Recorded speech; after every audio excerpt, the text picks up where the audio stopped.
All right, good day, gents, and welcome to another episode of Father's Fire. My name's Jody Cedric, and every week we get together to explore the joys, the challenges, the triumphs, the sorrows, and yes, the fun of being a dad. And man, I'm telling you, I missed out. None of my kids are old enough to go trick or treating. So, you dads this weekend probably had a great time if you had littles, but we're just passing out candy and getting to greet them at the door now. So, no more dressing up unless we get to go to a party. And this year, there were no parties that we got invited to. So, just me and my wife hanging out watching spooky movies, and it's just a good time. So, made me reminisce about my kids and their fun activities, especially here in Idaho, because it was a 50-50 crapshoot whether or not it was going to be freezing cold or nice and warm. So, yeah. So, hopefully, you guys had a fantastic weekend, and I'm super excited. I have a phenomenal guest, and I love kind of the conversations leading up to him joining the podcast. But before I do that, I want to remind you that I'm part of the Speak Fire family. So make sure to check out the rest of the phenomenal podcast hosts. They're delivering some amazing content to help you level up and become the best versions of yourself. So make sure to check them out. And also check out Vaughn Williams, Don't Die Broke on YouTube. I mean, that lady's giving you bombs on how to get your financial house in order. So, with all of that said, please welcome my guest, Tyler Cucchi. Good morning, good afternoon. How are you today? Pretty good. I'm doing actually today is a pretty good day. So yeah. You know what? It's good to have a good day every once in a while. I I I feel like I'm at a point in my life where I have a lot more good days than I have bad days. Even with busy days, there's no reason a busy day has to be a bad day. Um, and I that's just where I feel like I am at this point in life. Yeah, and I love your Facebook, because on your Facebook, your title says, "I'm a fiance, a dad, a provider, and a goofball."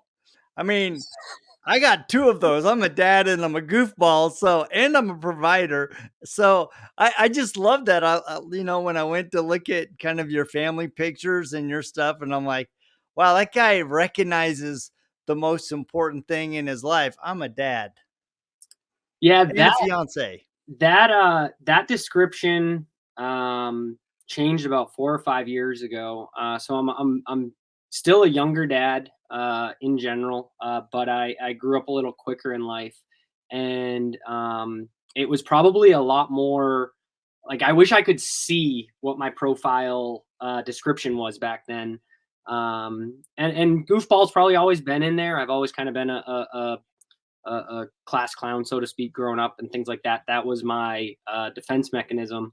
Um, but literally 4 or 5 years ago, we got engaged, and that got taken away with COVID and everything. We had a marriage date picked out, but um, I've definitely realized what's more important in life probably a little quicker than most people my age. Yeah, But so how old are you? I'm gonna spill the beans. How old are you? so only 30. Okay, Um, good and I was age. I'm not old. My fiance she just turned 44. So my dad life, I think when you finally reached out to me the first time, I'm not your American dream. I didn't do anything textbooks, but that's my life. And I think everybody that loves me loves the way I do it, and they're not surprised where I'm like, hey, this is my next thing in life. So let's go for it. But yeah, it's my peers or the people that I grew up with. Many of them are just starting their fatherhood, which is so exciting. I mean, I have a good friend in Kentucky that just had his first kid, and I'm like, dude, this is gonna be the best thing that's ever happened in your life, because it really is. And I met Mandy. I was about 2021. At the time, we already had 2 children, or she had 2 children, Tyler and Alina.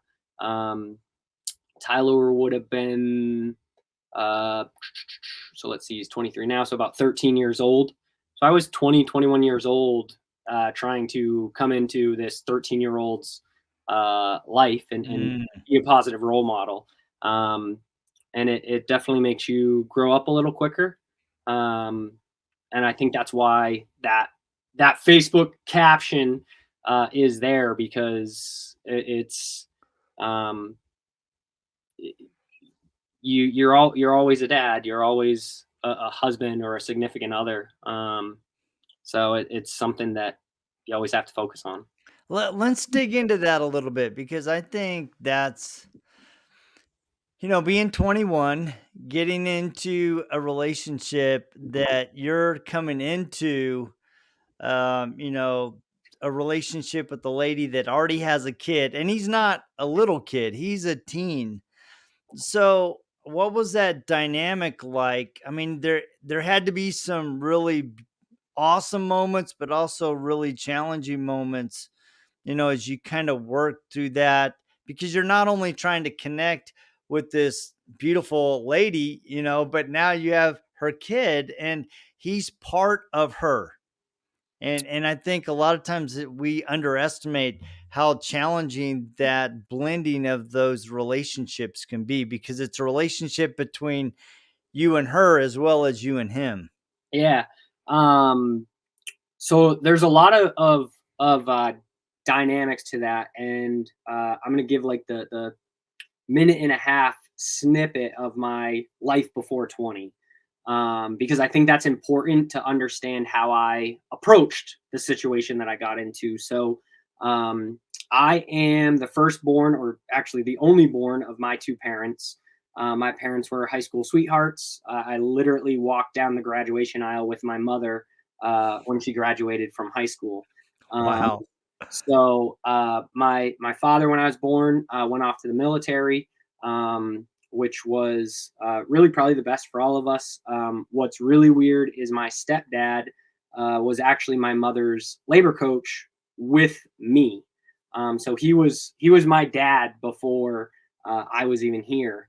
Hmm. Um, so I was born into a world with two dads. I had my stepdad, I had my father, and I uh, even before I got into this situation, probably between the ages of 14 and 18, I started a lot of self reflecting on the way I treated my stepdad.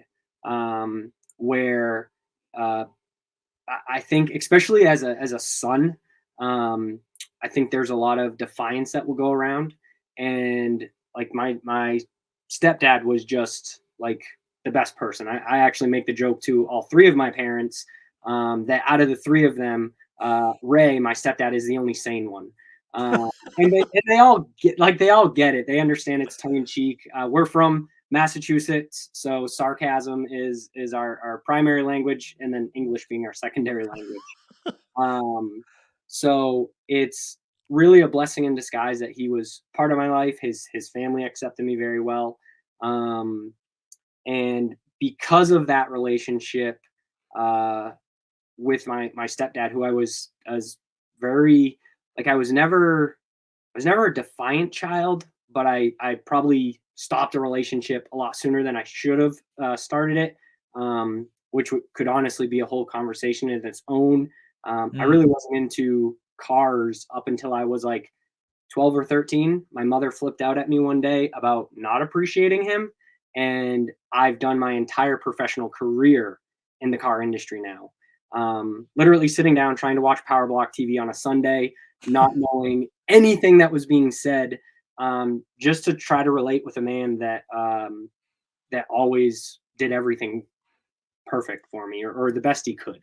Um, and that was a big change, because up until then I was all sports, football, just everything that my father was about, my biological father was about.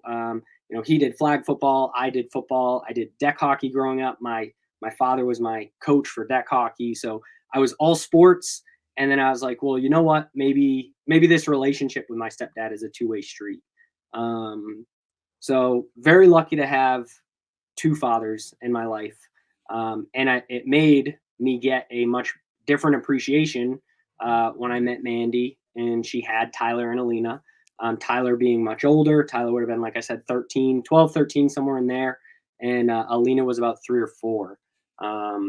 So Tyler was from a previous relationship, so he has a different father than Alina, and so he had already had a stepdad, and then had one relationship with a stepdad, and going into it, I was honestly expecting him to be a lot more defiant towards me, and I think because I learned a lot from my stepdad on how to just listen. These are the boundaries. Here's the left side. Here's the right side. You stay in between those, and every time you go outside of it, it's going to be the exact same consequence.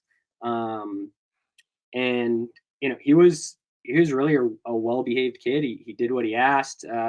He did great in school up until a point, and then I can't knock him. I at the end of high school just stopped caring because I didn't see the relevance in what was being taught to me. And I think the same thing happened to Tyler. Tyler is he's definitely smarter than both Mandy and I probably put together. And I think that creates a lot of boredom for him sometimes. Mm. But yeah, otherwise he didn't fight, and the few times we butt head, especially at the younger ages, he realized that every time he did the same thing over again, I was going to give him the same response. And because of that, our relationship progressed really fast. Some other chuckles is like my father-in-law would pick him up from the bus stop, and he'd be like, "Hey, what's your mother's boyfriend's name?" And he's like, "It's Tyler. How do you not remember his name? My name's Tyler. His name's Tyler." So there was a lot of little things at the beginning that Tyler and I related, fairly well on. At very much a what I feel is a father son relationship. I'm sure he would describe it more as my mother's boyfriend relationship. But for only having 7 years between us, it never became like a friendship. It very much was a parent child relationship. Yeah, I didn't even think about the closeness of age being 20 and 13. That's an interesting dynamic as well. You know, I've thought a lot about our initial conversations and, listening to you. One of the conversations that you said was, I'm not your traditional dad. I didn't do it the way everybody else does. And what I have found is that is pretty universal. Yeah, I Uh, think I think the American dream is a great story, but I think it's more of a fairy tale than real life. I mean, I could probably only think about a handful of people that went to high school, found their true love, went to college, bought a house, started a family. Um, or went to college, found a profession, bought a house, started a family. Uh, and I don't think um, I just don't. I don't know. Maybe, and I could be wrong, and I have no issues admitting that. I love the way that I've done my life. It's I didn't finish college, but I do very well for myself. By the age of 25, I was a top earner for people in the United States, which is something both myself and Mandy made a lot of sacrifices for me to get to that point. But they were sacrifices that were worth it. But yeah, no, I would probably agree with you. I don't think the traditional white picket fence is the American dream as much as people talk about it anymore. yeah, I think a lot of times we talk about the dream, we talk about the perceived ideal, and the reality is life is muddy. It's flowing, it's fluid. I mean, your parents, while you had a great relationship, they ended up breaking up and you ended up with a phenomenal stepdad. Judy and of all the people that have a fairy tale, my parents, they met while my dad was in the Navy. They stayed married, I think 48 years before my dad passed away, had 8 kids. We traveled the world together, had a house, all that stuff. And then Judy and I, we had 4 kids, and then we adopted 2. And that adoption has thrown our whole family for a curve. I mean, both a good curve and a very challenging curve. And the more I talk to so many people, it's like Hiram Lopez. He's got 7 baby mamas. And then, I was talking to Bobby Bernard a couple weeks ago, and he's a single dad that had been fighting to get custody of his kids, and finally he has it. And so, I think, to your point, while we often talk about the dream, the reality is so much different. And embracing the reality of my family and appreciating the beauty of how it came together is what's important. Because it's funny because when we first got our family portrait with the adopted kids, so my wife's Filipino, my kids all have that beautiful Filipino skin, dark hair. And then we adopted 2 kids from Haiti. So we put up the photo, put it on the wall, and we're all back there looking at it. And my daughter, Kaylani, goes, "Wow, Dad, you look adopted." So, funny story about that. So Tyler, our oldest, his father is where the heck is he from? Cape Verdean. So he's pretty dark skinned, and so Mandy, growing up with Alina, so at that time Alina was 3 or 4. We would get baby dolls that were white, black, whatever. Like, hey, baby dolls can be anything. So I had my friend when I first started my detail business. When I first got with Mandy for the first year, I was running my detail business full time until the first winter, and I hired one of my friends, and pretty much my mentality was, if I didn't keep him employed every week, I knew he would go find another job. So if I had a week that we didn't have any work, I would pay him to just like rake leaves around the house and just do other stuff, because I knew the first week I didn't pay him, he would go somewhere else. And I grew up with this person since like 6th grade. So we had known each other for a very long time. And I never told him that Tyler, was black skinned or whatever. He uses our bathroom, and there's a baby doll in the tub, right? Because Alina was 4, so you have tub time, and it's this black baby doll in the tub, and he's like, "I've never even seen one of those," and it clicked in my head. Tyler's about to get off the school bus. This is going to be hilarious. Because it's just not something, kind of like your situation. You're like, hey, it is what it is. But yeah, it's just a funny situation.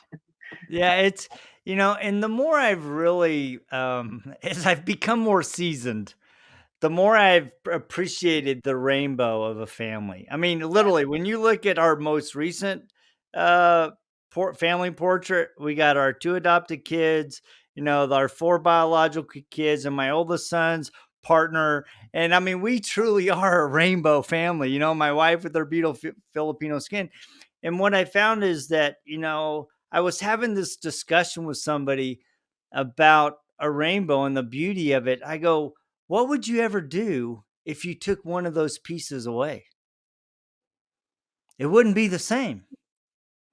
Just like if you took one of the members of my family out, it wouldn't be the same. And the kaleidoscope of what our family has developed and become, not only through, joining of our families, but also through our experiences, has really knit us together and created a beautiful panorama of a family. Now, that doesn't mean that it's always been easy. I mean, we have had some really, really challenging times in blending the families, especially the first 3 years, dude. I mean, it was really challenging trying to get these hurt children who are coming into our home, and they're trying to bring their expectations, their disappointments, their anger, their frustration, but also their hopes and dreams, and trying to open a heart while being guarded. All You right. know, it's been an amazing experience to weather those storms, to weather those seasons and see what we've become. Because our family is really, really tight. My kids talk to each other, they text each other. We have a group text. We're all always sending funny TikToks or jokes or whatever. And I think a lot of times when we're in the storm, when we're in the tough season, we look at ourselves and we're like, man, what did we do? How do we get through this? What am I doing to my kids? How come I'm not a better dad? You know, am I causing more damage to these kids than I'm helping? And it's when you lean in and you dig in those tough times that you build something beautiful that flourishes as you come out of those tough seasons. Yeah. No, I mean that's it's it's funny where you've said all those things like, hey, you can't remove a piece of the rainbow and the seasons and everything. Um, it I do. So when I was in high school, I went to an engineer. I took college level engineering classes in high school, and I went with a professor, Bill Morrill, or a teacher, not a professor, and he's passed away. But one of the things he he actually taught you to think rather than to parrot. And one of the big things he did was teach me to do a 1 year, 3 year, and 5 year personal plan, Mm. which is just amazing. And I'm coming up on in my birthday in December, which is when I begin my self evaluations. And actually, I think I probably have. I mean, here's family goals of 2020. I've got stacks of them. This goes all the way back to 2018. So goals that I had back then, and it's kind of cool to see how my goals. And a few years ago, I got Mandy involved in it too. But it's cool to see how the goals change. Um, but you talk about that reflection and everything, and it's crazy to me how much of a different dad I am today, only 10 years later, than I was, 10 years ago. Not really knowing anything, trying to be the best dad I could. Earlier you mentioned financials. That was a massive stressful thing for me back then, which Mandy and I worked together, and we've accomplished having it be a much less stressful situation for the both of us. Um, but each of those, and I like that word season you say, but each kid, at least for me, uh, each kid is a little different, right? So you're talking about kids having different guards up, and my relationship with Tyler is a really cool relationship. Actually, the only reason I've got my hair slicked over is I was cleaning up a car. I purchased a new car for myself, and he's going to be taking my old vehicle, and I was like, oh, I'll clean it out, and I haven't cleaned out a car in a long time, and I hit it with the tornador and sands all over my face, and I'm like, oh, come on, I now I got to get on a computer chat and everything. Um, so still today, he's 23 years old. He's moved out and everything. He's an amazing man. I chuckle. I joke about the fact that the day he realizes he's 6'5" and twice my size is always scary. I think the day that any son ever realizes they can beat up their dad is a scary day for everybody. Um, you know, but my relationship with him was one thing, and we had our own hurdles or our own seasons that were created by him. Alina, who was 3-4 when we started our relationship together and is now 13. uh, she was almost a lot as the way I remember myself being. um, Up until Mm. just recently, she challenged me on a lot of stuff, and I just every time she challenged me, I messaged my dad, Dad, I love you, because I always remembered like I used to do the same crap. um, and then now our youngest, Cooper and Logan, have been uh, two hurdles also where they have their own things. Like Cooper is my mini me, and he always has been since the day he was born. He's been my mini me. You could If you put him in my body, most people wouldn't be able to know it wasn't me. Uh, and then Logan. is his own person also, and he's very much like my fiance's family, which is Finnish. They're set on their ways. They're capable of doing amazing things. They just have to do it their way. And Logan, for being our youngest, and probably not as much spoken, because Cooper does all the talking like I do. It's crazy to see how each child is just a little bit different than the last, and how you have to be a different dad for every single one of them. What's interesting is you're in 4 different seasons. I mean, you're in Yeah. 3 different seasons, right? You got 2, the youngest that are similar in age, or are they twins? So they're like they are one. Cooper was born in April, and then Logan was born in September 2 years after. So So you just got you got over a year apart. you got toddler season, teen season, and new adult season. I mean, you got the whole gamut. I mean, so you talk about being a different dad for each one of them is really critical for you because you're shifting in and out of these conversations and situations that are really causing you to be very dynamic in your approach to how you're working with your kids. Yeah, yeah. It's their ages are obviously different. Their personalities are like no two of them are the same. Even at that. So now Alina's at that age where I met Tyler, and Alina and Tyler are introvert extrovert. Tyler didn't have a cell phone until he was 17, 18 years old. Alina somehow coaxed me to get her a cell phone last year for Christmas, after asking for multiple years, and it's the right. Daddy's girl. She so yeah, it was the right thing to do. Her dad's still very involved. Actually, I just picked her up from her dad's house, so he takes her. She's almost half the time, anyways, and she does hockey. Tyler didn't really do any sports. She is very active in everything, and but yeah, a cell phone was definitely needed for her, so that we can make sure we're always in contact with her. Tyler didn't really go anywhere crazy.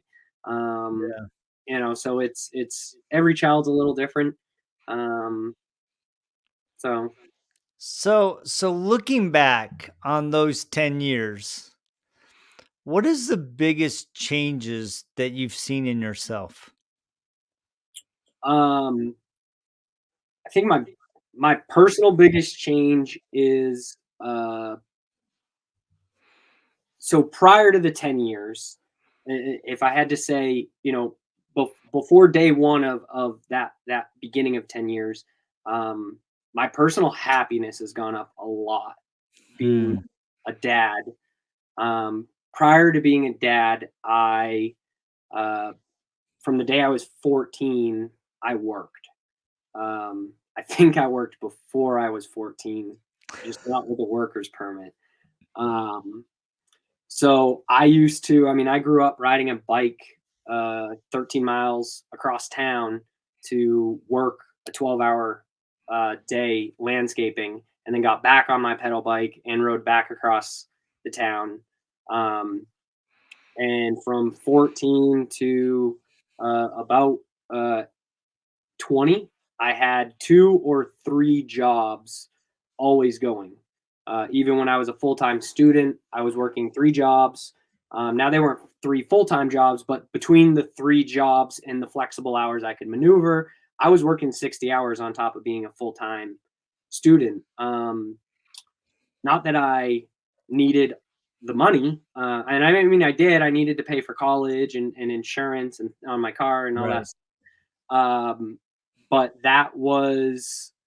um, that was the thing that just kind of kept my head busy, which is was always this has always kind of been my goal in life, is to stay busy.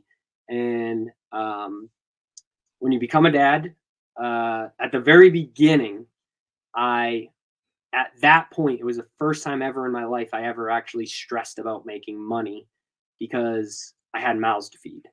Um, so I mean, I remember making very good money at 16, 17 years old, or even when I was in college, and still just eating ramen, because hey, it's what's it matter? I'm a college kid.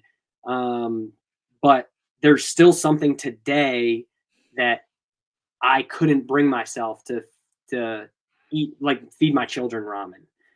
And I'm sure they'll be, I know Tyler is already Tyler's eating ramen, so I think we all do it.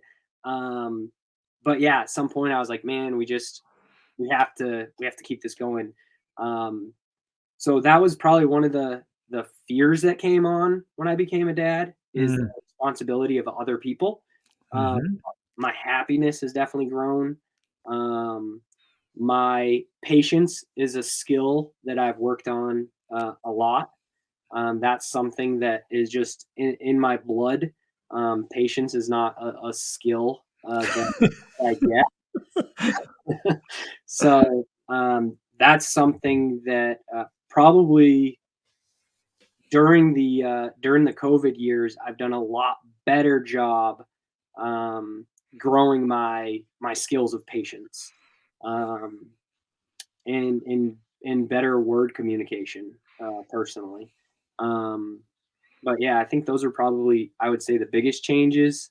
Um, and then so originally, I know you said you wanted to keep it to 30 minutes, but it's okay, we're having fun.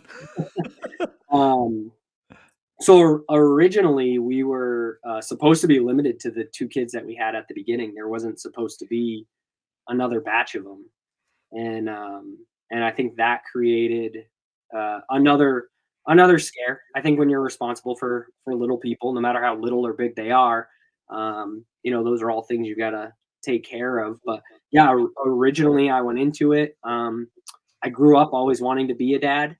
Uh, I fell in love with Mandy because of the person she was. It was definitely a friendship that moved into a relationship, um, which was just awesome. And the kids kind of came along, and at first it was, hey, this is all we can have. And it was years later that all of a sudden Cooper was there. And it was a minute later, and all of a sudden Logan was right behind him. So it's I think you become a lot more self-aware when you have little people. Um, and I think that's to me some of the reasons why I feel like I've grown up a little quicker. Um, my my oldest younger brother, so I'm the oldest of six siblings, but my next brother down, when we were little, my whole family was hit by a drunk driver, and he's mentally disabled. Oh, man. Grew, yeah, and he's doing good now. He's mentally disabled, but he is the coolest person you'll ever meet in your life. You cannot hang out with Nathan and not laugh and have the best time of your life. So he definitely caused me to grow up a little bit. Started my family life a little earlier, with the kids and everything, especially starting right off. I mean, how many 20-year-olds start off with a 13 with their kids? Um, so all of that stuff made me look at life a little different. One of the jobs I had in college was a lead chef at a nursing home.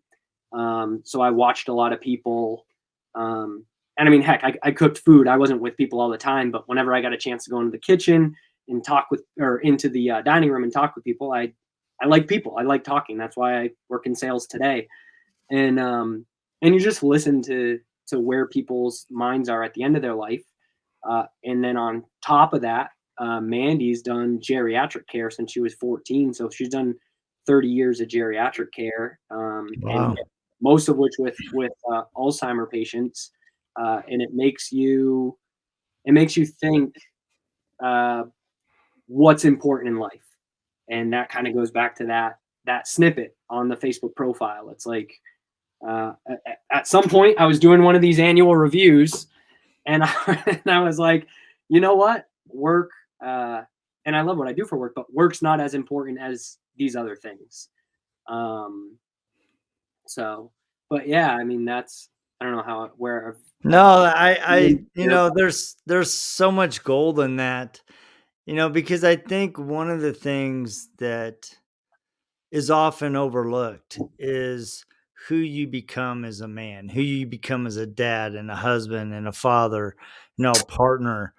And it really is. It's a continuing journey. And I love that you're taking a proactive approach to going, these are my goals, not only my business goals, but these are my personal and my family goals.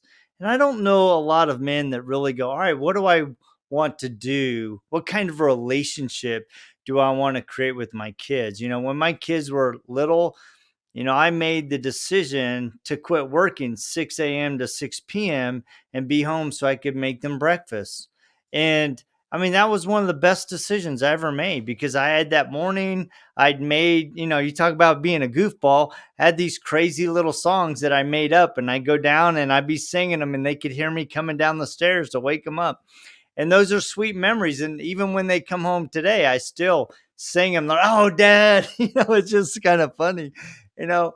But that journey of becoming a better man is really critical. So one last thing before we wrap up, as you're looking at your experience as a dad, what what key things do you think are critically important for any dad as he's, nurturing his kids, building a relationship with them, and maybe even building a relationship with that significant other? um so I think uh I think a lot of stuff about that. um so I hear you talk earlier about, single dads, and my father, when he separated with his ex-wife, was a single dad for a long time. And I was there for a lot of that. So my mother and father had me and separated prior to my birth. My mom and my stepdad had multiple children after that. And then my father and his ex wife had two children, and I had a stepsister also. Uh, but when my father and his ex wife separated, um, it I think part of being a good dad is having a significant other, and that's not meant as an attack to anyone that Yeah. is a single dad. But I do not know how any man is capable of doing that. Um, you know, uh, I watched my dad try to be a single dad, and um, people don't realize how important kids are to dads. And then when you don't have your kids with you, um like, what are you supposed to think about? And that's it's tough. So for me, the communication with a significant other is important. I believe a perfect relationship does have some yelling. To think, um and that's, I think that's a little different. I mean, it's a different mentality, but that communication is important. um it's crazy. The other day, even with Mandy, we were talking and everything, and um she's went back to work at night taking care of just a couple, an older couple, that have um geriatric needs and everything, because she can't stay out of it. So before COVID, she was actually a director of a memory care unit. She had 30 patients, and it actually ended up becoming the COVID wing for the Mm. facility that she worked at. Um, and that's another thing I could go down, but it's she's got back into it, and our communication has gotten really good, and we've had some talks where it's like, hey, this isn't making me happy. Oh, it's not making me happy either. And I think it'd be crazy how many times in a relationship you can find out that the stuff that's making you upset makes them upset too. So let's work together and like power through this. Um, and I think that communication's key. When it comes to being a good dad, I think communication with your kids is key.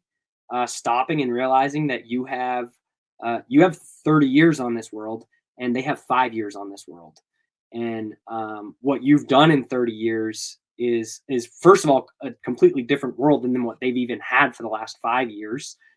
Even the last year of the world that you've been on is different than the last year of the world that they've been on. Um, and I think that understanding and communication is key. And then I go back just because it's been such a successful lever mover for me. That 1 year, 3 year, and 5 year plan, um, as a dad, a husband, a man in general, just a person on the world, uh, having those plans every year. And I use my birthday just because that's when I started doing it when I was 14. Um, but I love doing it. And then this year, one of the coolest things happened is I do my yearly one with Mandy, and then usually my other ones I keep separate. Um, and our yearly one completely changed. And what I mean by that is, and I don't have 2021 down here because it's in my bedroom, but just to give like some examples, like I'll go back here to 2018, finished basement, 3 trips in our camper, which our camper is not a camper to really go trips in. Finish the decks, fix the swing sets, 5 trips to Six Flags, both boys potty trained. So what was crazy is as I go back to some of these, here's another great one. So book our wedding, which we did, but it didn't pan out for us. Finish playroom, upgrade garage. So this was 2020. This is the one that really set my eyes on it. Book wedding, which was a thing to do. But then we had finish playroom, which is not finished. Upgrade garage, not completed. Replace living room floor, still not done. Doors to the deck, that did get completed. Doorway finished. I still haven't done that. Finished up deck and pool fence. So these are all physical things that were on my list of upgrades that we wanted to do to our house and everything.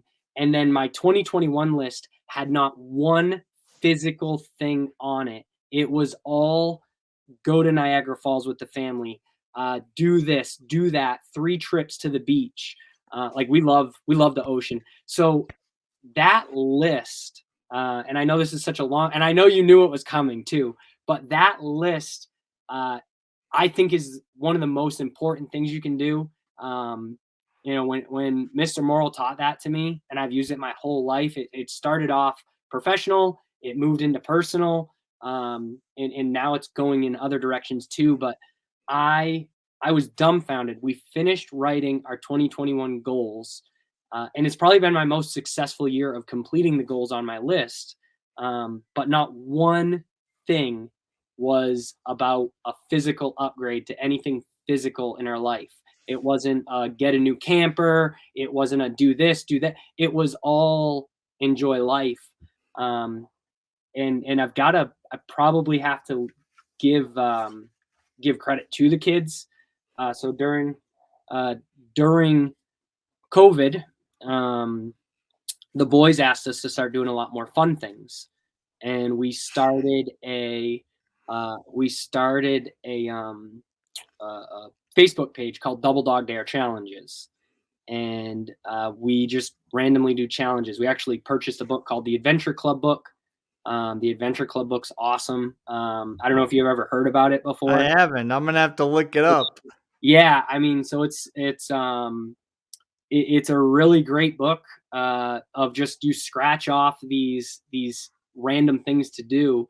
And I'll send you some like videos. We did Fruit Ninja. So you go out to a baseball field with a baseball bat and you buy fruit and you just do this fun thing.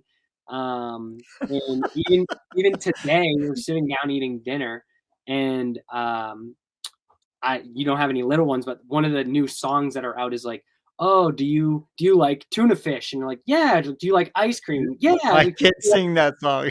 Do you like tuna fish ice cream? So that's what was said today. So I guess this weekend we're now eating tuna fish ice cream as there. Yeah. So that's something that I think is important. Hopefully you've got the next 60 years to work. But you only have the next year while your kids are 23, 13, 6, and 5. And that's, you can't get that time back. No, I love that. And I'm going to adopt. I mean, I keep a gratitude journal, but I'm going to adopt that 1 and 3 year plan for my family. And Judy, and it's kind of funny because we're already kind of doing that because we've reached the age that we no longer have teenagers. Yeah. So we're now thinking about, all right, what are the things that we can do as a couple? What kind of adventures can we do? So I'm going to adopt that because, looking ahead, actually writing it down and being able to look back, because I know, when I started my gratitude journal, it's interesting because I started it in a really challenging season of our life. And as I every day wrote down at least 3 things that I was grateful for, it's amazing to look back now and see what and who impacted my life during those times. And so, I love that challenge. So I thank you for the nod. In fact, I think I'm going to go back and listen to this because I've really enjoyed the conversation. And I think I'd like to close with this. I think a lot of times we talk about the ideal, and I tell my kids all the time, I'm not a perfect dad. We're not the perfect family. In fact, we're a little crazy. In fact, my wife's like, man, our family's crazy. I go, I know. She's like, no, seriously, we're crazy. I go, sweetheart, I live with you. I know how crazy you are and how crazy I am. And, but I think a lot of times we talk about the ideal. We talk about the perfect family, right? But like I always tell my kids, it's like, I am not the perfect father, but I will strive to love you perfectly. No, I think that is definitely a great closing. Perfection is almost impossible to achieve, but it doesn't mean you can't do your best. Yeah. And that's the most important thing we can. And when you do make mistakes, own up to it. I think part of being the best or as close to perfect as possible is when you make a mistake, own it, and own it if they're 23, own it if they're 5. Um, you know, I've Yep. I've sat down and apologized to a 5-year-old before, and Yep. uh, it's uh, it's pretty humbling the comments that you'll get back. Yes, it is. So, well, thank you so much for taking the time to visit with me tonight. Guys, please give a shout out to Tyler Cucchi. He's on Facebook. He's really into cars. So you might see a blend of his family and car activities. But what I'm really pleased about is it's mostly family. Um, Yeah. I mean, it really is, and that's at the heart of it. I mean, we can all work, and it's like I always tell my kids, it's like I don't want you to look back and go, "Dad always worked." I want you to look back and go, "Wow, we went surfing with Dad, and we went skiing with Dad, and Dad backpacked me on when we were learning how to ski until we were 3." I want you to remember those things because it's those moments that impact your kids. It's those moments that impact you. And I think a lot of times we underestimate the impact that our being a dad really is having on us and helping us become a better husband, a better father, a better man, a better, just a human being. And I'm just really grateful that I have the opportunity to be a dad. So, guys that have tuned in, thank you so much for joining us. Yeah, we went a little long, but I'm telling you, it was a great conversation. So, but please remember to like, share, and subscribe. Please go out and check out my website, jodycedric.com, and look at my brand new book, Learn to Dance with the Currents When You Feel Like You're Drowning. And you might enjoy some of those stories that I share. But thank you so much, Tyler. You have a fantastic day, and we will catch you guys same time, same bat channel just next week. One See last ya. question. Yes. I gotta be at least the second person to ask you, when are you gonna put your book on an audiobook? I You think you got actually to do it. are the second person I know that's asked me. I listened to a So, couple podcasts, and I'm all about audiobooks. yep. You I know, actually am going to do that. Um I had, your Scott Wong asked me to do it as well. I'm like, all right, I got to do it. One, because I don't think anybody else could read it Yeah. and capture the feeling of those, me being 60 feet underwater and my wife yanking the mouthpiece out of my regulator and not being able to breathe 60 feet while we're diving, or all those experiences. So yes, I will do that. My goal will be to have that available by the first of the year, so I'm announcing that, so that puts the pressure on me. I'm So, but thank you all very about much for I'm asking. all about I'm all about accountability. So if it's That's not your awesome. first customer, I'll be your second one. But let me know when There it's you not. go. I'll gladly listen to it. Well, thank you so much. You have a fantastic day. Have a great one. All right, see ya. Bye. Peace out.